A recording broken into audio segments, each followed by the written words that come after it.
E aí, pessoal, tudo bem com vocês? Eu espero que sim. E hoje vamos falar sobre o sistema ventricular e o líquido cefalorraquidiano. Bom, vocês estão vendo essa parte de azul aqui? Isso aqui são as cavidades que nós temos para a circulação do nosso líquor, né, que são os ventrículos, é todo um sistema circulatório aqui. Tá? Esse líquido que circula aqui dentro, ele é composto principalmente de água e sal, né? Cloreto de sódio, onde você tem os íons cloreto e o íon sódio, proteínas, enzimas, lactato, potássio e também magnésio. E esse líquido, ele é produzido pelo plexo coroide. Qual que é a função desse líquido aqui no nosso organismo? Ele tem duas funções muito importantes. A primeira delas é uma proteção mecânica, tá? Esse líquido aqui ele permite com que o nosso sistema nervoso central ele flutue, né, dentro da caixa craniana e não tenha impactos muito fortes sobre os ossos cranianos quando você faz movimentos muito bruscos, por exemplo, de um lado para o outro, quando você gira o seu pescoço.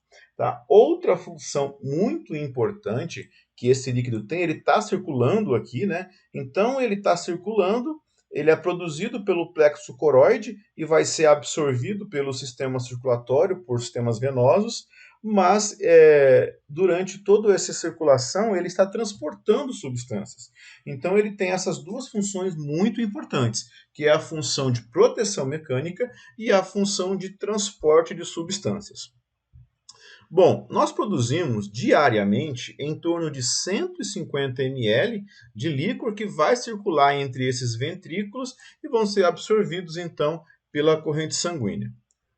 O plexo coroide, onde eu disse que nós produzimos esse líquido, ele está entre as nossas meninges, né? Lembrando que nós temos três meninges, né? A dura mater, que é a meninge mais externa, a aracnoide, que é a intermediária, a aracnoide mater, e também temos a pia mater, que é aquela que está em contato mais íntimo com o nosso sistema nervoso central. Bom, então entre a segunda e a terceira, né? Entre a aracnoide mater e a pia mater, nós temos um espaço chamado de espaço subaracnoide. E é nesse espaço subaracnoide que nós temos o plexo coroide, que produz então esse líquido tão precioso. Bom, e aí nós temos dilatações, tá, desse espaço subaracnoide, que são os ventrículos. Quando nós nos referimos ao encéfalo, nós temos os ventrículos. Quando nós nos referimos a essas mesmas dilatações na medula espinhal, então nós temos as cisternas da medula espinhal. Os ventrículos, então, eles são basicamente dois. Nós temos aqui, basicamente quatro, desculpe. Nós temos aqui os maiores, né, que são aqueles que estão aqui no cérebro, né, na parte maior do nosso encéfalo, que são os ventrículos laterais. Então, nós temos um ventrículo lateral direito e um ventrículo lateral esquerdo. Esse ventrículo lateral, eles são os maiores, ficam no cérebro, e eles têm algumas partes muito importantes que nós podemos destacar aqui nessa videoaula para vocês. Então, nós temos então o corno anterior, temos o corno superior, temos o corno posterior e temos aqui o corno inferior, isso para cada um dos ventrículos laterais. Perfeito?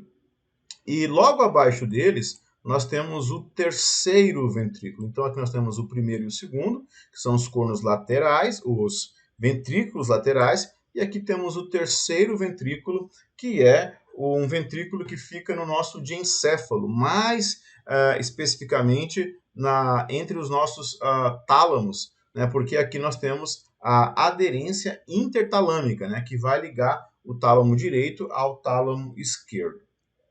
E descendo, então, aqui nós temos o nosso quarto ventrículo, que fica aqui no tronco encefálico, bem próximo ao nosso cerebelo. Então, voltando aqui nessa outra imagem, temos aqui o nosso quarto ventrículo, né? Aqui, então, no nosso tronco, bem próximo ao nosso cerebelo.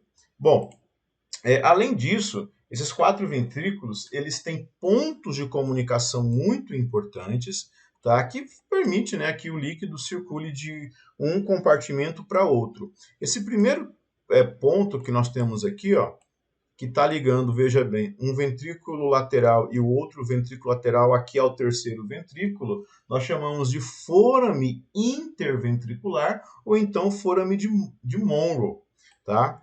E aqui, ligando então a passagem aqui do terceiro ventrículo para o quarto ventrículo, nós temos aqui o aqueduto cerebral ou aqueduto de Sylvius.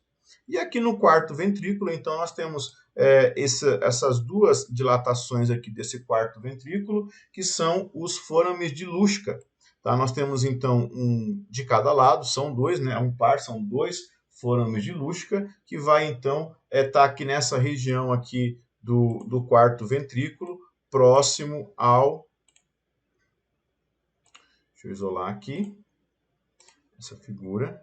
Então, nós temos aqui os forames de Luschka, né? Nós temos um de cada lado, aqui, então, próximo ao cerebelo e ao tronco encefálico. E aqui para baixo nós temos, então, o forame de Magenbi, ou Magendi, né? Que vai ligar, então,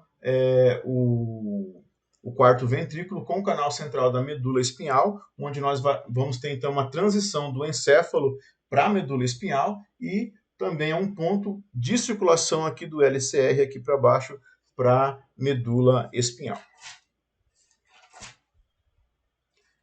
Bom, então esses são o nosso sistema ventricular e a circulação que nós temos aqui do nosso líquor, né, do nosso líquido cefalorraquidiano, e as suas comunicações muito importantes. Tá? Problemas, né, nessa circulação, né, distúrbios, podem ser gerados devido a alguma má circulação do líquor aqui, como, por exemplo, a hidrocefalia ou então a meningites, né, que podem fazer com que a pressão excessiva aqui das estruturas sobre essas dilatações elas possam causar sérios problemas de saúde. Ok, pessoal, espero que tenham aprendido um pouco mais. Ficamos por aqui. Até a próxima.